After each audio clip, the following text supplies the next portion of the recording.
ત્યારબાદ मुंशी प्रेमचंद जी की एक कहानी है।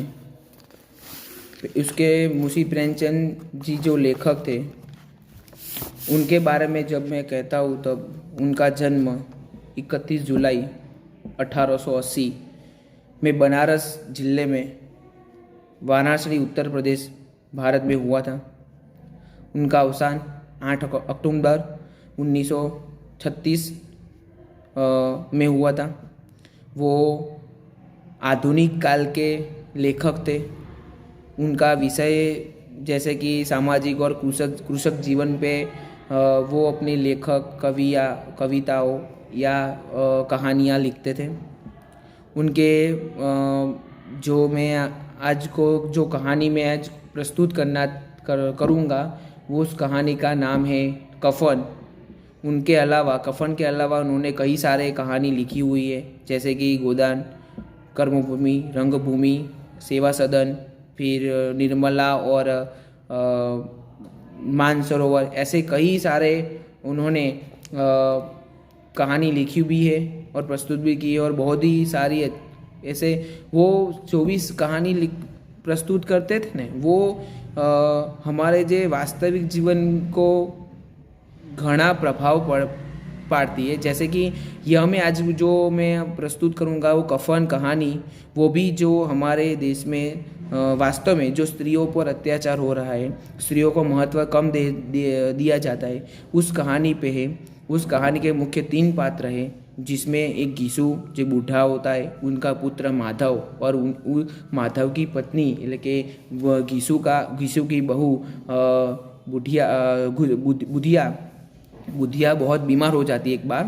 पर जो घीसू और माधव वो होता है वो गरीब होते हैं। और गरीबी ने का कारण हमारे जीवन में आपको पता है कि गरीब जो लोग होते हैं ना, वो हम उनको बहुत ज़्यादा महत्व नहीं देते। इसके कारण उनको उनमें जो भावना है वो ख़त्म हो जाती है, क्योंकि हम लोग गरीबों को तिरस्कार कर देते हैं। इसलिए गरीब जो लोग होते हैं उनमें जो संवेदना होती है वो ख़त्म हो जाती है। इसी तरह ये जो घीसू और माधव है उनकी अंदर भी जो संवेदनशीलता थी वो ख़त्म हो चुकी थी। क्योंकि वो जब वो दारू पैसा कमाते खरी, पर वो उसको पैसे को वो दारू पीने में लगा देते थे। और आलसी होने के कारण वो ज़्यादा काम नहीं करते थे। और एक बार उनकी पत्नी बीमार हुई और प्रसव की पीड़ा के कारण वो बहुत पीड़ा में हो रही थी। एक रात वो बहुत पीड़ा हुई और चिल्ला रही थी। ये फिर भी वो घीसू और माधव उनको देखने के लिए नहीं गया, क्योंकि जो खेतों में आलू था और माधव को ऐसा लग रहा था कि ये घीसू लेकिन उनके पिता के सारे आलू खा जाएंगे, इसलिए वो दोनों आलू की रखवाली के लिए वो बैठे रहे। और जो बुढ़िया थी वो प्रसव के पीड़ा के कारण चिल्ला रही थी। वो बहुत चिल्लाई, फिर भी वो दोनों गए नहीं। और सुबह तो वो देखने गई तो उसके शरीर पे मक्खियाँ उड़ रही थी, क्योंकि वो मर चुकी थी, मृत्यु हो गई थी उनकी। फिर गाँव लोगों ने कहा कि तुम्हारी जो पत्नी है वो मर चुकी है। तब वो माधव रोया भी खुद और घीसू भी रोया। फिर भी जब वो उनकी पत्नी को कफन पहनाना का कफन से लिपट कर ले जाने था, तो इसलिए कफन के लिए पैसे भी नहीं थे। इसलिए वो सेठ के पास पैसे लेने जाते, सेठ पैसे भी दे देता है। फिर भी वो पैसे लेकर जब आ रहा होता है तब वो उसी पैसे से दारू और चखना लेके सब पैसे को व्यर्थ कर देता है, व्यय कर देता है। और उनकी पत्नी को कफन देता ही नहीं।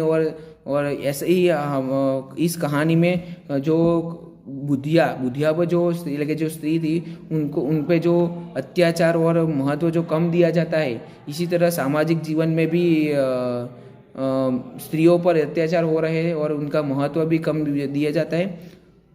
बल्कि हम और ज़्यादा हम सामाजिकता की बात करते हैं तो हमें जो गरीब लोग हैं उनको भी महत्व देना चाहिए। और आपको पता है कि उनके लिए उनको जो संवेदनशीलता है वो कम नहीं होनी चाहिए। और इस जो घीसू और माधव है उनके भूख के कारण वो उनमें जो संवेदनशीलता थी वो ख़त्म हो चुकी थी। इसलिए हमें गरीबों को भी महत्व देना चाहिए और स्त्रियों को भी महत्व देना चाहिए, जिससे उनकी संवेदनशीलता बनी रहे और वो अपने जीवन में कुछ करके काम करके वो पैसा कमा सकते हैं। धन्यवाद। नमस्ते।